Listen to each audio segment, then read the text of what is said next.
पंजाब हुकूमत ने CPO फैसलाबाद नूं फौरी तौर पर उसकी सीट तो हटाने का नोटिफिकेशन जारी करता। चोरियां डकैतियां जो भी मामला हो रहे सी उन्हां दे जिम्मेदार CPO फैसलाबाद सीगे कि मैं SHO नूं मिलिया नहीं। मिलना तुसीं समझदे ही हो ना, ये पुलिस ने उत्थे तोड़ फोड़ दिता, उन्होंने मारिया, तशद्दद का निशाना बनाया।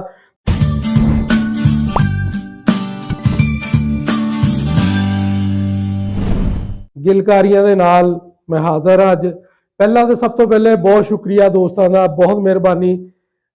कल मैं एक गुज़श्ता रोज़ एक व्लॉग किया सी, गिलकारियां दे अपलोड किया तो दोस्तों ने उसका बहुत रिस्पॉन्स दिता, बहुत शुक्रिया, बहुत मेहरबानी।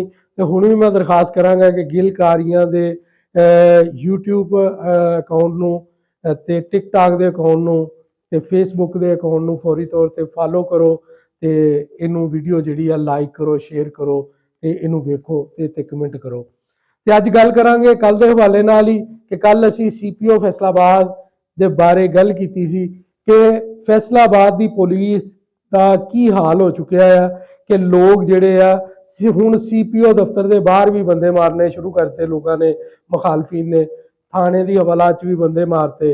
लेकिन उहदे ते एक्शन करदिया होया पंजाब हुकूमत ने CPO फैसलाबाद नूं फौरी तौर पर उसकी सीट तो हटाने का नोटिफिकेशन जारी करता। लेकिन ये नाल नाल एक होर गलत काम भी कर दिता जिहदे नाल RPO फैसलाबाद डॉक्टर आबद खान साहब नूं भी उन्हां दी सीट तो हटाने का नोटिफिकेशन जारी होया। IG पंजाब डॉक्टर उस्मान अनवर साहब दे नोटिस दे विच सारे मामला कि डॉक्टर आबद खान साहब जिहड़े ने वो किस तरह उन्होंने अपने प्रोफैशनल जिहड़ा सिस्टम आ उन्होंने फॉलो किया। हर मामले की रिपोर्ट लिख पढ़ के उन्होंने पंजाब हुकूमत नूं भी भेजी, IG पंजाब साहब नूं भी भेजी ते जिहड़े मुतलका CPO और दीगर अजला के DPO ने उन्होंने भी नालों नाल दसदे रहे कि इत्थे इत्थे तुहाडी जिहड़ी आ वो मिसिंग आ, इनू इस मामले नूं क्लीयर करो, ए सिक्योरिटी के मामला इन्हों ठीक करो। लेकिन पंजाब हुकूमत ने IG पंजाब ने फैसला करदे होया CPO फैसलाबाद जिहदा तमाम मामला की सुपरविजन सी उन्हां दा डायरैक्टली वो देख रहे थे। जिन्नी भी डायली करप्शन, बेजाबतगियां, चोरियां डकैतियां जो भी मामला हो रहे सी उन्हां दे जिम्मेदार CPO फैसलाबाद सीगे। लेकिन हुकूमत ने RPO साहब नूं भी नाल रगड़ा लाता जिहड़ा कि गलत आ।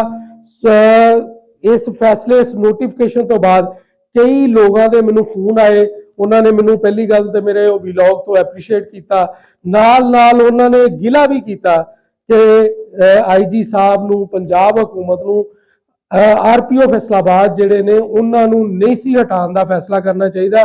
अगर कोई बंदा बेहतर काम कर रहा सीगा पुलिस के बारे, पुलिस की करप्शन भी बेनकाब कर रहा सी, पुलिस के मामला उन्होंने सजा भी दे रहा सी, तो सिर्फ डॉक्टर आबद खान RPO फैसलाबाद सीगे जिन्होंने हटा दिता गया, जिहड़ा कि फैसला जिहड़ा लोग जिहड़े इहनूं पसंद नहीं कर रहे।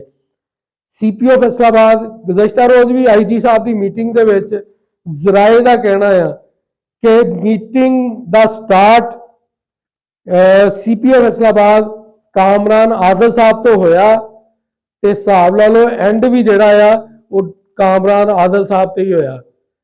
आप तुसी ला लो हिसाब के पूरे पंजाब के CPO DPOs RPOs की मीटिंग सी ते किन्ने लंबी मीटिंग होनी है ते स्टार्ट CPO फैसलाबाद तो होया ते एंड भी CPO फैसलाबाद तो होया। बहुत अच्छा फैसला आया कि चाहिए है अच्छे लोगों को काम करने वाला कोई बंदा भी है, मैं समझदा कि उसकी सपोर्ट करनी चाहिए है। सानू पुलिस का होवे, जिले इंतजामिया का होवे या दीगर महकमे का हो, साडी सपोर्ट करनी चाहिए है। लेकिन जिहड़े अच्छे लोग आ अच्छे लोगों को भी काम करने का मौका देना चाहिए है। अगर जिन्होंने बंदियां की नैगलीजेंस आ नाअहली आ उन्होंने अगर सीट तो लाया जाता है तो अच्छे लोगों को सीट पर बरकरार रखना चाहिए है। तो ये बहुत शुक्रिया इन्हों का लोगों का कि जिहड़े साडे व्लॉग नूं पसंद कर रहे हैं। तो दूसरी गल करनी सी सदर थाना तांदलियावाला के हवाले नाल ਥਾਣਾ ਸਿਟੀ ਤਾਦਲਿਆਂਵਾਲਾ ਵਾਲਾ ਦੇ ਵਿੱਚ ਇੱਕ ਬੰਦੇ ਨੇ ਦਰਖਾਸਤ ਦਿੱਤੀ ਆਰਪੀਓ ਫੈਸਲਾਬਾਦ ਨੂੰ ਕਿ ਐਸਐਚਓ ਨੇ ਉਹਦੇ ਨਾਲ ਇੱਕ ਮੇਲੇ ਠੇਲੇ ਨਹੀਂ, ਉਹ ਪਿੰਡਾਂ ਦੇ ਵਿੱਚ ਲੱਗਦੇ ਹੁੰਦੇ, ਉਹ ਪਿੰਡਾਂ 'ਚ ਉਹਨਾਂ ਨੇ ਉਹ ਮੇਲਾ ਲਾਇਆ ਸੀ, ਉੱਥੇ ਝੂਲੇ ਵਗੈਰਾ ਲਾਏ ਸੀ ਤੇ ਮੁਬੈਨਾ ਤੌਰ ਤੇ ਉਸ ਬੰਦੇ ਦਾ ਕਹਿਣਾ ਆ, ਦਰਖਾਸਤ ਦੇ ਵਿੱਚ ਉਹਨੇ ਕਿਹਾ ਆ ਕਿ ਮੈਂ ਐਸਐਚਓ ਨੂੰ ਮਿਲਿਆ ਨਹੀਂ। ਮਿਲਣਾ ਤੁਸੀਂ ਸਮਝਦੇ ਹੀ ਹੋ ਨਾ ਕਿ ਮਿਲਣਾ ਕਿਹਨੂੰ, ਪੁਲਿਸ ਨੂੰ ਮਿਲਣਾ ਕੀ ਕਹਿੰਦੇ ਆ, ਮਿਲਣਾ ਕਿ ਆ ਕੇ ਮੈਨੂੰ ਮਿਲੀ, ਤੇ ਉਹ ਮਿਲਿਆ ਨਹੀਂ ਤੇ ਉਹਦਾ ਸਾਰਾ ਜਿਹੜਾ ਸਮਾਨ ਆ ਇਹ ਪੁਲਿਸ ਨੇ ਉੱਥੇ ਤੋੜ ਫੋੜ ਦਿੱਤਾ, ਉਹਨੂੰ ਮਾਰਿਆ, ਤਸ਼ੱਦਦ ਦਾ ਨਿਸ਼ਾਨਾ ਬਣਾਇਆ ਤੇ ਉਹਦੇ ਨਾਲ ਬਹੁਤ ਜ਼ਿਆਦਤੀ ਕੀਤੀ ਤੇ ਉਹਦੀ ਦਰਖਾਸਤ ਜਿਹੜੀ ਆ ਐਸਐਚਓ ਜਿਹੜਾ ਸਿਟੀ ਅਸਗਰ ਸਾਹਿਬ ਨੇ ਉਹਨਾਂ ਦੇ ਖਿਲਾਫ ਤੇ ਨਾਲ ਕਾਂਸਟੇਬਲ ਨੇ ਉਹਨਾਂ ਦੇ ਖਿਲਾਫ ਉਸ ਬੰਦੇ ਨੇ ਦਰਖਾਸਤ ਦਿੱਤੀ ਆ। ਉਹਦਾ ਕਹਿਣਾ ਆ ਕਿ ਮੇਰੇ ਨਾਲ ਇਨਸਾਫ ਕੀਤਾ ਜਾਵੇ।